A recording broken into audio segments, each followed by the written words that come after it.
Hola, mi amigo querido, ¿cómo estás?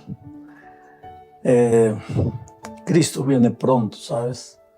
Guerras, rumores de guerras, tanta tragedia, cataclismos físicos, terremotos, incendios, inundaciones. Este mundo parece un potro salvaje que salta herido por la propia naturaleza. Todo eso es evidencia de que Cristo está volviendo. Hay que prepararse, hay que vivir en la presencia de Dios todos los días. Que hay tentaciones, que hay luchas, que muchas veces en la vida del cristiano hay resbalones, claro que sí. Pero levántate y continúa caminando con Cristo. El Señor no pierde la confianza en ti, no pierde la esperanza de salvarte. Su amor es redentor y es transformador. Las fuerzas no salen de ti, las fuerzas vienen de Dios. Vamos al estudio número 9 para el 30 de agosto del año 2025. El título de la lección es ¿Cómo vivir la ley? Y el propósito de esta lección es mostrarte que 10 eternos principios contenidos en el Decálogo y entregados en el Sinaí no fueron suficientes para el pueblo de Israel. Ellos estaban tan embrutecidos por la esclavitud que habían vivido, que Dios necesitó explicarles cada uno de estos principios, y por eso vas a encontrar una montaña de leyes civiles, leyes sociales, leyes de salud en la Biblia. Y a veces son cosas que hoy día no tendrían ningún sentido, pero es que eran la explicación de los 10 eternos principios de la ley de Dios. Con esto en mente vamos a la primera parte, el código del pacto. ¿A qué código del pacto se refiere? Pues a todas esas leyes adicionales. Porque los 10 eternos principios de la ley fueron escritos en las tablas de piedra por el propio Dios.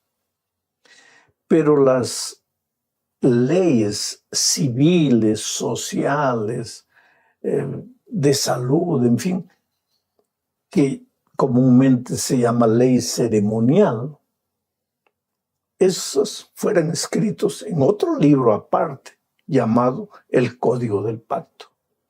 Dios dio leyes adicionales porque los principios de la ley de Dios necesitaban ser aplicados a la vida cotidiana y el pueblo no entendía solamente los principios. Entonces leo Éxodo 21, 1 y 2, dice así: estas son las leyes que les propondrás. Y aquí leyes ya no está hablando de los 10 eternos principios de la ley de Dios. Está hablando de otra cosa. Dice, estas son las leyes que les propondrás. Si comprares siervo hebreo, 6 años servirá, mas el 7º saldrá libre de balde, o sea, de gracia. Leo este texto solo como un ejemplo de las tantas leyes civiles. Esta ley decía, si compras un siervo hebreo, como un siervo hebreo, un esclavo hebreo. Pero ¿cómo esclavo hebreo? ¿Cómo es que en el pueblo de Dios había esclavos? Es que, querido, a veces la gente no administraba su dinero, no sabía administrar su dinero, malgastaba el dinero y después se endeudaba. Y después pedía dinero prestado. Y después no podía pagar el dinero prestado. Y cuando estaba lleno de deudas, de acuerdo a las leyes también de aquel tiempo, pues él iba como un siervo del hombre que le había prestado dinero. Pero el hombre rico que había prestado dinero podría abusar de eso. Entonces Dios les da una ley con relación al siervo. Dice, si comprares siervo hebreo, 6 años servirá, mas el 7º estará libre, gratis. porque ya con sus 6 años de trabajo te pagó la deuda. Ese es un ejemplo de una ley civil que Dios dio al pueblo de Israel. Pero el principio de esa ley, ¿cuál era? No matarás, por ejemplo. Pero esto es una explicación de no matarás. ¿Por qué? Porque tú entiendes que matar es solo quitarle la vida al otro. Pero cuando lo estás sofocando todos los días, no le estás matando lentamente. Y cuando el amor de Dios no ha llenado tu corazón, es capaz de matarlo a la vida toda, todos los días, poco a poco. Entonces Dios tenía que explicar que no basta decir no matarás, sino que cómo se vive esto en la vida diaria. En este caso particular es de esta manera. Eso es lo que está diciendo Dios. Segunda parte de la lección, más leyes. Leo Éxodo 21, 15 y 16. Dice así: el que hiriere a su padre o a su madre morirá. Asimismo, el que robare una persona y la vendiere, o si fuere hallada en sus manos, morirá. Es una ley brava, una ley difícil. Pero recuerda que Israel está en un gobierno teocrático. O sea, no es democrático, es teocrático. No es autocrático, es teocrático. Dios es el líder. Dios es el que da las órdenes. ¿Y qué Dios? Un Dios que no erra. Un Dios que no comete errores, un Dios que no se equivoca, un Dios que todo lo sabe. Un Dios que cuando ve que alguien mata a otro, sabe por qué mató, sabe las circunstancias, sabe si fue con propósito o sin propósito, si fue accidente, si fue por caso, sabe todo. Ese Dios es el que gobernaba a Israel.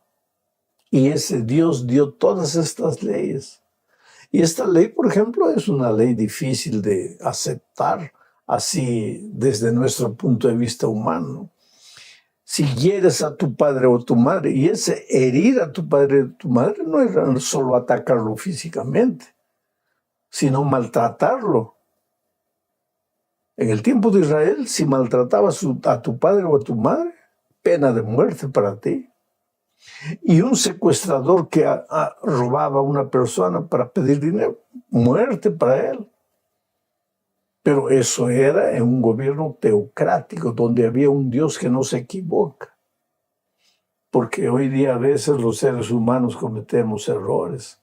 Yo me acuerdo, por ejemplo, cuando yo era un jovencito allá en Perú, yo tenía 12, 13 años, se hablaba mucho del monstruo de Armendáriz. Armendáriz es una cueva que queda cerca al mar, en Barranco, Chorrillos, por ahí. Una niña fue encontrada muerta, violada y muerta, 6 años. Salieron buscando al delincuente y encontraron la cueva de Armendáriz y ahí un mendigo y una ropita de la niña estaba ahí. Entonces prendieron a ese hombre, lo condenaron a muerte, porque en esos tiempos existía la pena de muerte en el Perú, y lo mataron.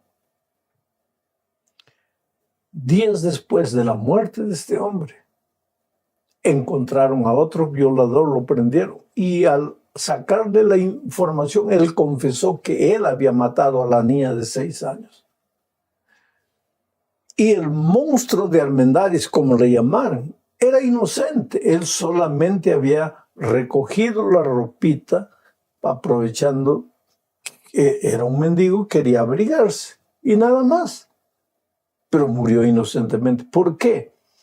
Porque la pena de muerte, pues aplicada por seres humanos, se puede cometer errores. Pero en el pueblo de Israel era Dios el que dirigía la vida, un Dios que no falla, un Dios que nunca se equivoca. Ahora, todas estas leyes civiles, sociales, leyes de salud, leyes hasta que hoy día no da para entender. Por ejemplo, ¿cómo tú imaginas que aquel pueblo de Israel vivía allá en el desierto? ¿Cómo no había baño, no había latrinas, no había nada? ¿Cómo hacían sus necesidades? Había una ley. Cada uno se alejaba del campamento llevando una pala en la mano. Y cuando estaba bien distante del campamento donde nadie lo veía, pues hacía un hueco en la arena, hacía sus necesidades, cubría todo con arena y regresaba. Era una ley, era una ley. No era la ley de Dios, del decálogo de los 10 eternos principios. Era una ley de salud que el pueblo tenía que obedecer porque no había otra manera de sobrevivir en el desierto sin la infraestructura que tenemos en las ciudades grandes. Hay mucha diferencia entre el decálogo, la ley de Dios, los 10 eternos principios que Dios dio en Sinaí, que las leyes civiles, sociales, de salud que fueron registradas en un libro. ¿Cuál es la diferencia entre esas dos leyes?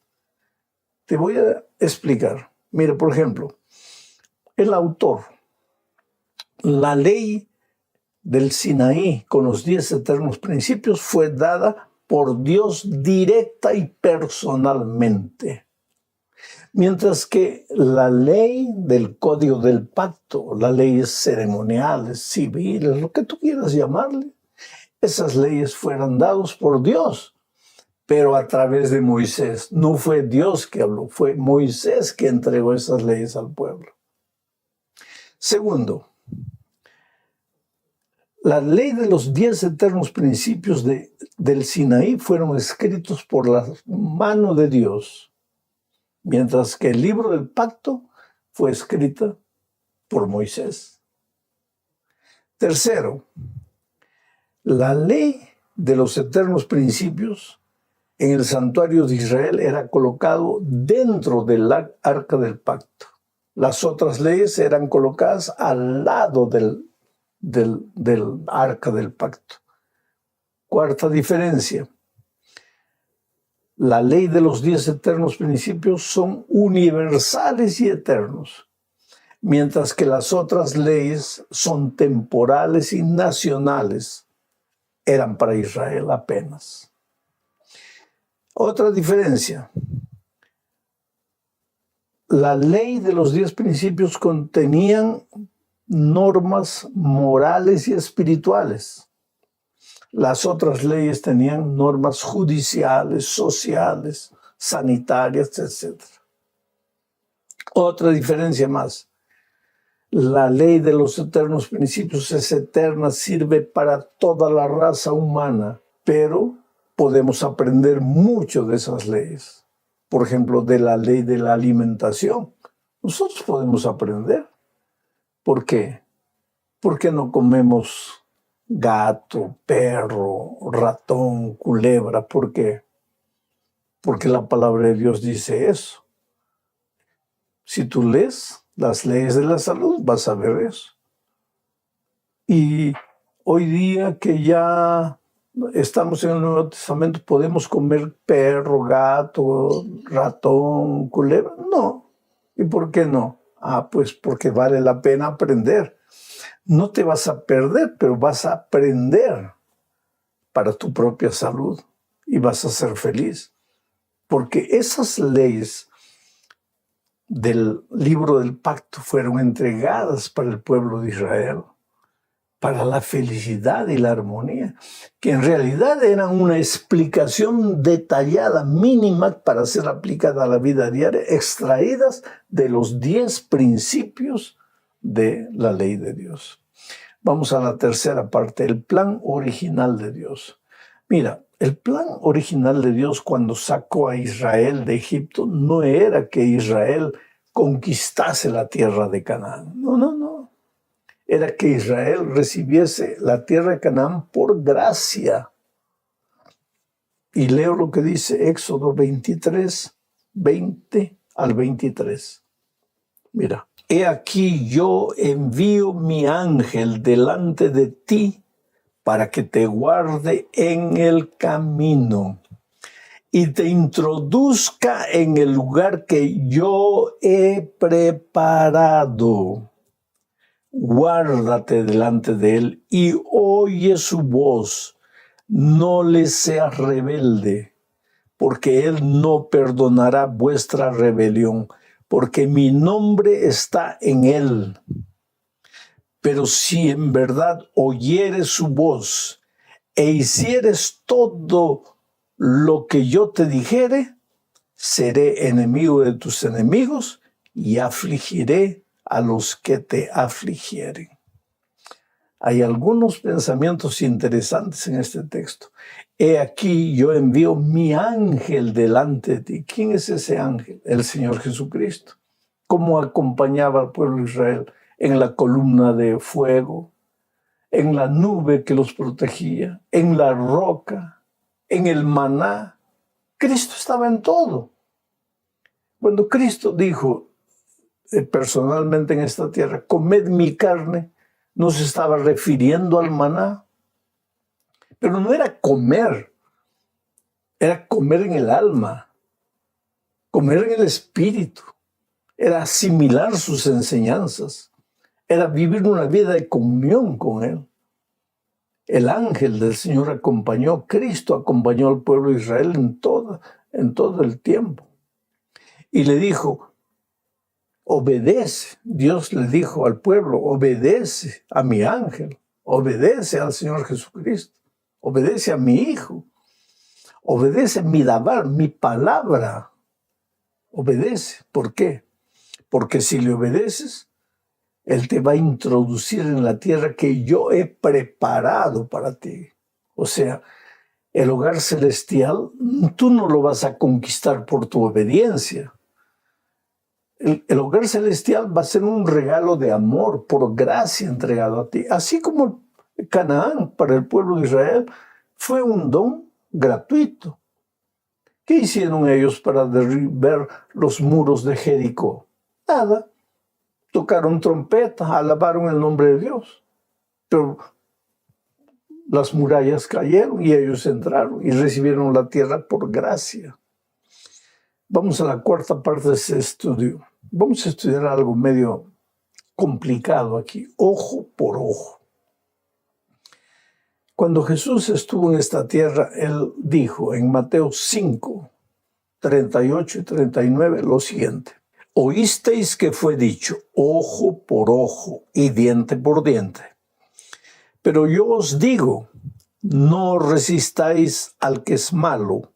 Antes a cualquiera que te hiera en la mejilla derecha, vuélvele también la otra. ¿Por qué en el Antiguo Testamento existía la ley ojo por ojo, diente por diente? Es decir, el que la hace las paga. ¿Por qué? Para evitar que las personas se hicieran justicia por sus propias manos. Entonces, si alguien te ofendía, había una junta de ancianos que te decía cuál era el castigo que el otro iba a recibir. Pero ojo por ojo, diente por diente. El que las hace, las paga.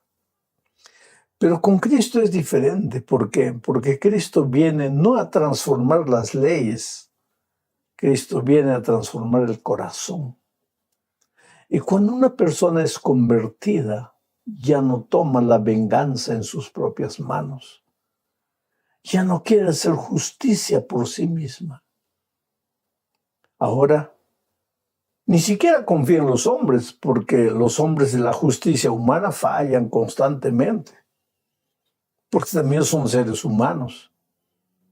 Y muchas veces fallan sin querer y otras veces fallan queriendo. Pero cuando has sido transformado por Cristo, tú confías en Dios y Él no falla. Por eso la venganza no es divina, es diabólica. El sentimiento de vengarse Ese es un sentimiento malo, pecaminoso. Y el cristiano transformado por Cristo no debe dar lugar en su corazón al sentimiento de venganza. Mira lo que dice Romanos 12, 19. No se vengan ustedes mismos, amados míos, antes den lugar a la ira de Dios. Porque está escrito, mía es la venganza, yo pagaré, dice el Señor. Ahora, ¿qué decía Deuteronomio 32, 35 en el Antiguo Testamento? Mía es la venganza y la retribución. A su tiempo su pie resbalará, porque el día de su aflicción está cercano y lo que les está preparado se apresura. Quiere decir, en el Antiguo Testamento también la venganza era de Dios. Pero como el gobierno era teocrático, pues esa reunión de sacerdotes, de consejeros que determinaban la sentencia de un ofensor, pues era recibida casi directamente de Dios. Por eso la ley de ojo por ojo, diente por diente. Pero hoy ya no hay un gobierno teocrático. Hoy día somos libres para hacer lo que queramos. Hemos escogido nuestros propios reyes. Escogemos nuestros propios gobernantes. Y como digo, nuestra justicia humana hoy está destruida. Entonces el cristiano tiene que aprender a confiar en Dios.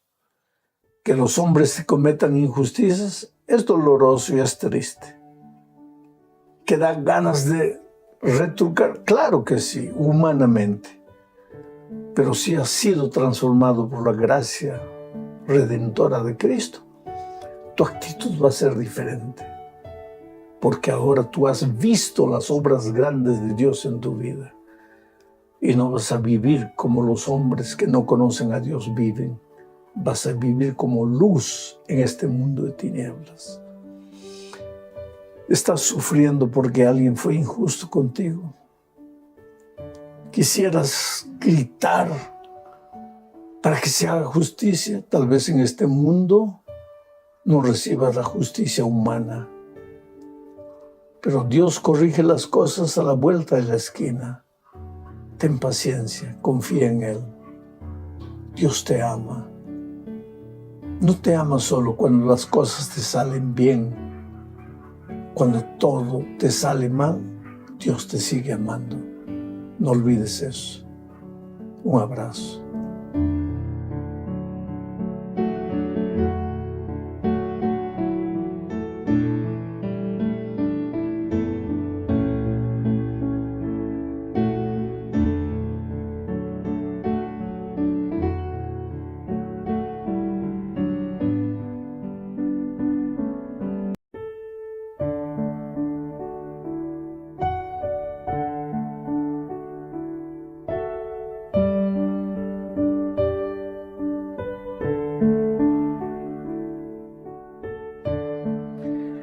Hola, mi amigo querido, qué alegría.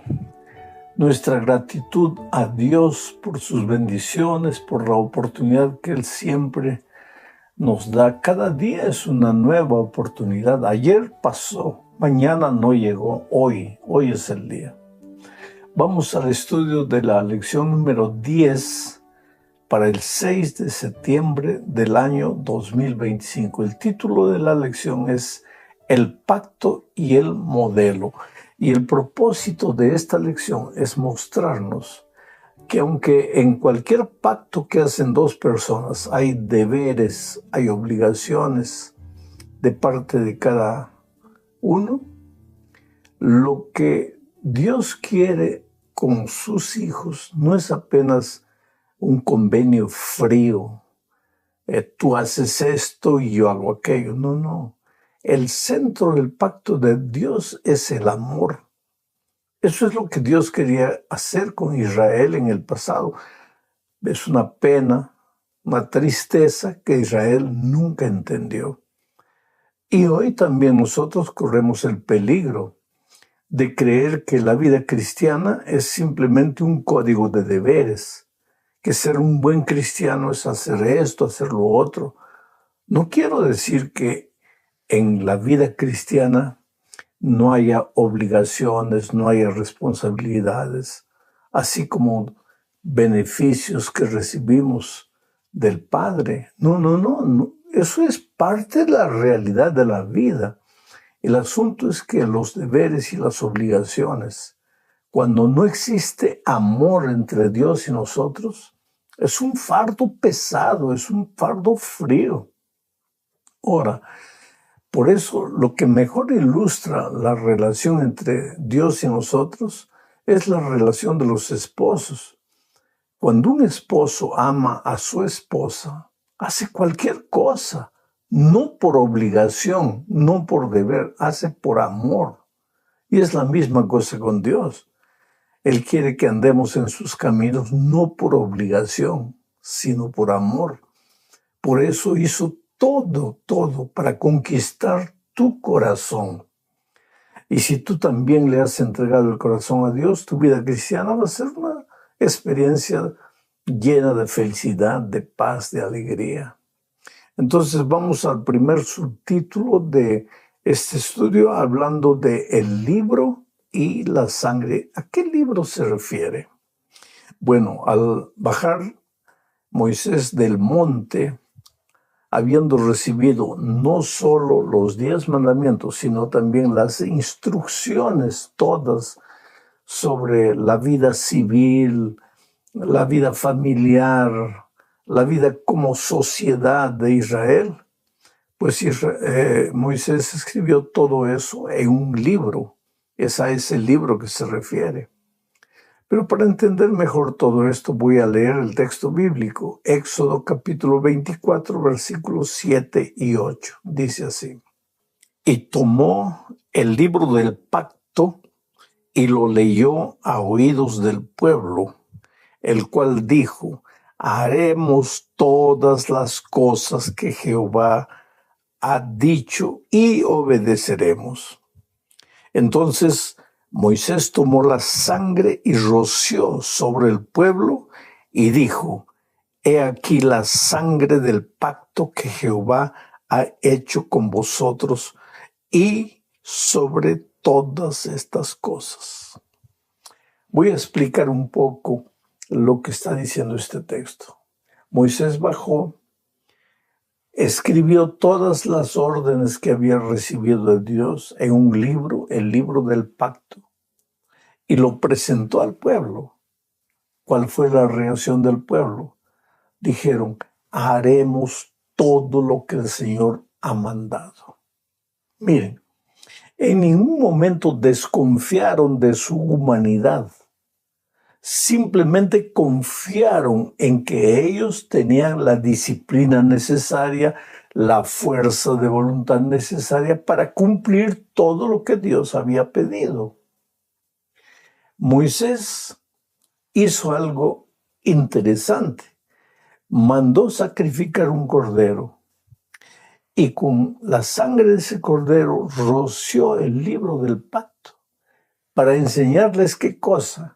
Para enseñarles que si ellos vivirían de acuerdo a todas las órdenes y consejos divinos, sería únicamente por la fuerza que viene del Cordero. Recuérdate que el Cordero en Israel no era simplemente un cordero. Los corderos en Israel simbolizaban al Cordero de Dios que quita el pecado del mundo, o sea, al Señor Jesucristo. Lo que Moisés estaba queriendo decir al rociar la sangre del Cordero era: ustedes dicen que van a cumplir todo, que van a guardar todo, pero lo que ustedes no saben es que en ustedes no hay fuerza ninguna. Si van a cumplir y seguir todo, va a ser únicamente por la sangre del Cordero, la fuerza que viene del Señor Jesucristo. A veces hoy día, cuando una persona se bautiza, pues entra con el mejor deseo de ser un buen cristiano. de cumplir todo, de obedecer todo lo que está conociendo en la palabra de Dios. Y las primeras semanas de su experiencia, pues trata de ser fiel. Pero después descubre que dentro de él la naturaleza pecaminosa, aunque él ya está convertido, la naturaleza pecaminosa no ha muerto. Está todavía viva y está incomodando y te lleva constantemente a hacer lo que no quieres. Y eso te perturba, eso te asusta, eso te hace mal. Y muchas veces caes y resbalas, y ahí viene el diablo y te hace sentir que estás perdido. Lo que tú tienes que entender es que si vas a caminar en los caminos de Dios, no es por tu fuerza, no es porque tú eres un hombre disciplinado, no porque tienes dominio propio, sino únicamente por la sangre del Cordero. Vamos a la segunda parte, bajo el subtítulo Ver a Dios. Aquí veremos que después de este incidente de Moisés presentó el libro del pacto, roció con la sangre y todo eso, Dios llama a Moisés al pie del monte y Moisés sube acompañado de algunas personas. Voy a leer el texto para entender. Éxodo 24, 9 al 11, dice así. Y subieron Moisés y Aarón, Nadab y Abiú, hijos de Aarón, y 70 de los ancianos de Israel, y vieron al Dios de Israel. Y había debajo de sus pies como un embaldosado de zafiro, semejante al cielo cuando está sereno. Mas no extendió su mano sobre los príncipes de los hijos de Israel. Y vieron a Dios, y comieron y bebieron. Para mí, personalmente, esta es una de las escenas más conmoventes, más bonitas del libro de Éxodo. ¿Por qué? Moisés, acompañado de su hermano Aarón, de los hijos de Aarón, y 70 ancianos, por orden divina, suben al monte. Tú sabes que cuando llegaron al Sinaí, Dios había dicho que nadie se podía acercar al monte, a no ser Moisés. Pero ahora Dios le da a Moisés la orden, el permiso. Puedes subir, trae a tu hermano, a tus sobrinos, Nadab y Abiú, y 70 ancianos.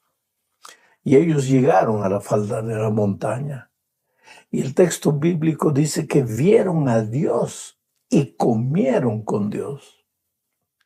El texto bíblico también dice que Dios no extendió su mano sobre los ancianos. ¿Por qué? Porque Él había dado el permiso. Entonces ellos subieron.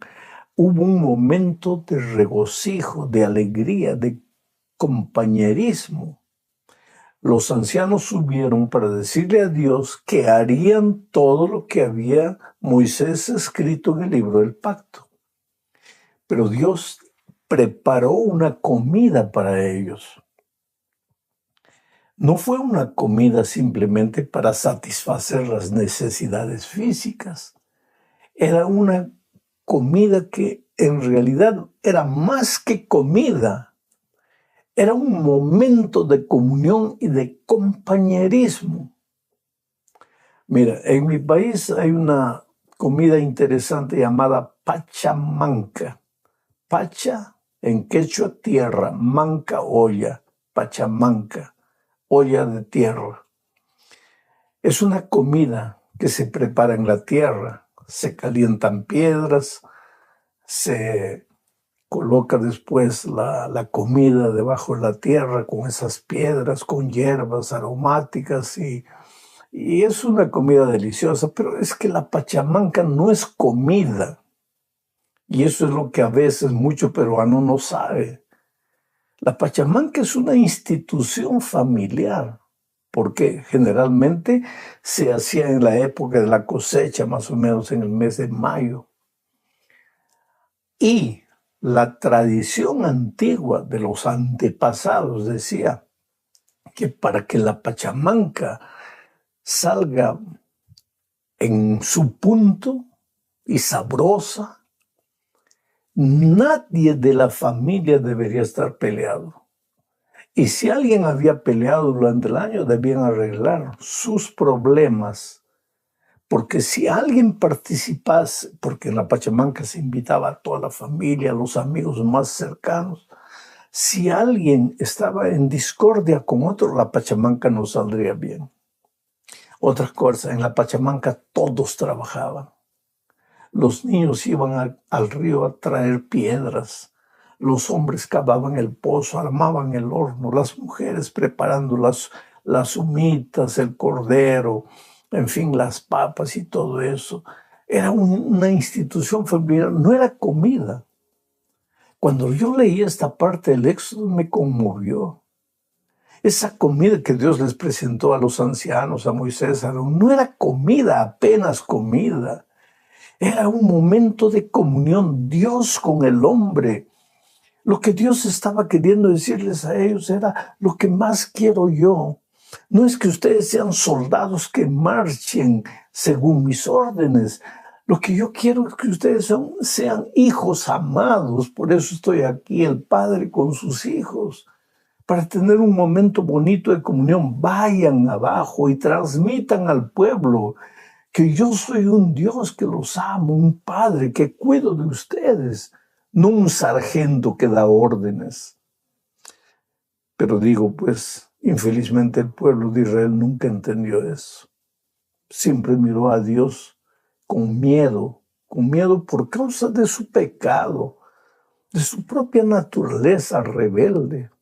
Y justamente de eso vamos a hablar ahora en la tercera parte, cuando estudiemos el subtítulo de Poder para obedecer.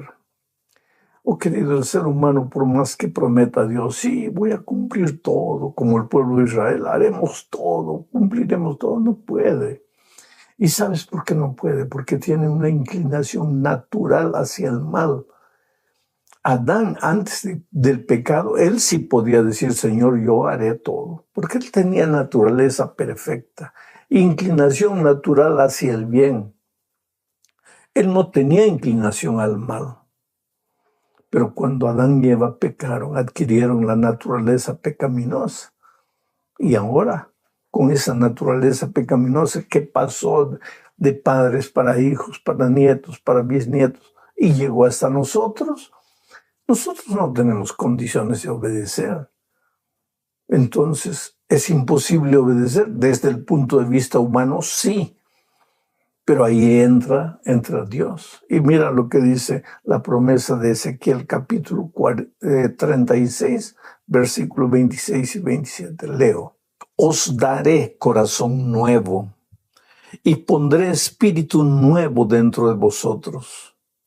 Y quitaré de vuestra carne el corazón de piedra, y os daré un corazón de carne, y pondré dentro de vosotros mi espíritu, y haré que andéis en mis estatutos, y guardéis mis preceptos, y los pongáis por obra. ¡Qué promesa extraordinaria! Arrancaré de ti el corazón de piedra, el corazón rebelde, la naturaleza pecaminosa que te perturba. Colocaré dentro de ti un corazón nuevo, un corazón que quiera obedecer. Colocaré la naturaleza de Cristo, la mente de Cristo en ti. Y te daré mi espíritu. Y dice: y pondré dentro de vosotros mi espíritu, y andaréis en mis estatutos y guardaréis mis preceptos. Pero ¿cuándo? Cuando el Espíritu viva en ti, cuando el Espíritu haga su morada en el templo del Espíritu que es tu cuerpo, tu ser entero. Aprovechando esto, leo lo que dice la sierva del Señor en Temperancia, página 14. Es interesante. Leo, dice así: tu parte, está hablando de la obediencia, ¿no? Tu parte es poner tu voluntad al lado de Cristo. Cuando sometes tu voluntad a la suya, a la de Cristo, Él inmediatamente toma posesión de ti y obra en ti el querer y el hacer según su buena voluntad. Tu naturaleza queda bajo el control de su espíritu. ¿Recuerdas lo que Ezequiel dice? Te daré mi espíritu. Tus pensamientos, sigo leyendo el texto, tus pensamientos mismos están sujetos a él, al espíritu. Si no puedes controlar tus impulsos y emociones como deseas, puedes controlar tu voluntad y entregarle a Dios la voluntad, y así se obrará un cambio completo en tu vida. Cuando sometes tu voluntad a Cristo, tu vida está escondida con Cristo en Dios. Está unida al poder que está por encima de todo principado y potestad. Recibes la fuerza de Dios que te sostiene firmemente a su poder, y una nueva vida de fe se hace posible para ti. ¿No es extraordinario? Tú no puedes. Tú eres hombre de carne y hueso. Aunque en el momento de la conversión Dios le da un golpe a la naturaleza pecaminosa que la deja muerta, esa naturaleza resucita y quiere tomar el control de tu vida, pero cuando tú le entregas la vida a Jesús y le dices de mañana, de noche, a mediodía, en todo momento, Señor, yo soy débil, yo soy pecador, pero yo no puedo. Tú sí puedes, Señor, entonces por favor ayúdame. Te entrego mi voluntad, toma posesión de mi voluntad. Ayúdame a andar en tus caminos y tú vas a ver cómo Dios te va a conducir a la victoria. En la cuarta parte de este estudio hablemos de cómo Dios quería estar en medio de su pueblo. ¿Cuál fue el propósito del santuario? Mira lo que dice Éxodo 25:8. Y me harán un santuario para que yo habite en medio de ellos. ¿Cuál era el propósito del santuario? No que el pueblo debía construir un templo para que Dios fuese adorado. No. En el santuario iba a estar la presencia de Dios, y Dios siempre quiere estar contigo, quiere estar a tu lado. Quería estar en medio de su pueblo, por eso Dios le dio la orden: háganme un santuario y yo estaré en medio de ustedes. Hoy día, el santuario es tu cuerpo. En un aspecto es tu cuerpo. Tu cuerpo es templo del Espíritu Santo y Dios quiere vivir en tu corazón, que le hagas un santuario en tu vida. Dios te ama, quiere vivir contigo, y ya imaginaste cómo sería tu vida de victoriosa si Dios fuese a todo lado contigo. El problema es que por causa de la naturaleza pecaminosa vivimos separándonos de Dios, alejándonos de Dios, y ahí nos metemos en problemas, porque solos no hay dominio propio, no hay habilidad, no hay capacidad que te ayude. Te vas a hundir. ¿Por qué? Porque solo no puedes hacer nada. Por eso Dios quiere vivir en ti, como en Israel Dios quería vivir en medio del pueblo a través de su santuario. Llegamos finalmente a la última parte, hablando del ser lleno del Espíritu Santo. Es que cuando Dios vive en ti, querido, las pocas habilidades que tienes florecen de manera extraordinaria. O entonces, si no tienes habilidades, Dios coloca esas habilidades en ti. Mira lo que dice Éxodo capítulo 31, versículos 1 al 3. Habló Jehová a Moisés diciendo: mira, yo he llamado por nombre a Bezaleel, hijo de Uri, hijo de Ur, de la tribu de Judá, y lo he llenado del Espíritu de Dios, en sabiduría y en inteligencia, en ciencia y en toda arte. Cuando tú le das el corazón a Dios, Él te da su Espíritu. Y cuando te da su Espíritu, te da sabiduría, te da inteligencia, te da capacidad, te da habilidad. Y muchas veces carecemos de todo eso porque no tenemos el Espíritu de Dios, especialmente sabiduría, porque sabiduría no es inteligencia. Tal vez la inteligencia tuya depende de la herencia genética que has recibido, pero la sabiduría no. La sabiduría no te la dan los padres, ni la escuela, ni la universidad. La sabiduría te la da Dios. ¿Y qué es sabiduría? Prudencia, equilibrio, sensatez para hacer las cosas correctas, para decir lo que tienes que decir en el momento oportuno, para saber callar cuando tengas que callar, para dar un paso al frente cuando tengas que ir y para dar un paso atrás cuando tengas que hacerlo. Ese tino, solo Dios, a través de la sabiduría. Pero Dios también te da la santificación, y esto es algo que tenemos que entender. Éxodo 31, 12 y 13 dice: habló además Jehová a Moisés diciendo: tú hablarás a los hijos de Israel diciendo: en verdad, vosotros guardaréis mis días de reposo, porque es señal entre mí y vosotros por vuestras generaciones, para que sepáis que yo soy Jehová que os santifico. Esta última parte debe llenar tu corazón de gozo. Yo soy Jehová que te santifico. No te santificas tú. Entonces, querido, no quieras ser santo tú. Deja que yo te santifique. Y como una evidencia de eso, te entrega el sábado. ¿Por qué? Es que toda la semana trabajas tú. El sábado no trabajas. El sábado Dios te da todo de gracia. En la vida cristiana, tú te esfuerzas para muchas cosas, pero en el proceso de la santificación, tú apenas confías, tú descansas, tú esperas que Dios lo haga por ti. En el proceso de la santificación, Dios es que santifica tu voluntad, purifica tu mente, elimina las tendencias pecaminosas de tu vida, te ayuda a caminar en los caminos de Dios. Como Dios es bueno, lo que más quiere es que vivas una vida de comunión con Él. Cuando le ordenó a Israel construir el santuario, fue por eso, quería habitar en medio de ellos. Hoy quiere habitar en medio de tu corazón. Él no es un sargento que da órdenes, Él es un padre de amor que te ayuda a caminar por los caminos del bien para que todo te vaya bien en la vida. Dios te bendiga. Un abrazo.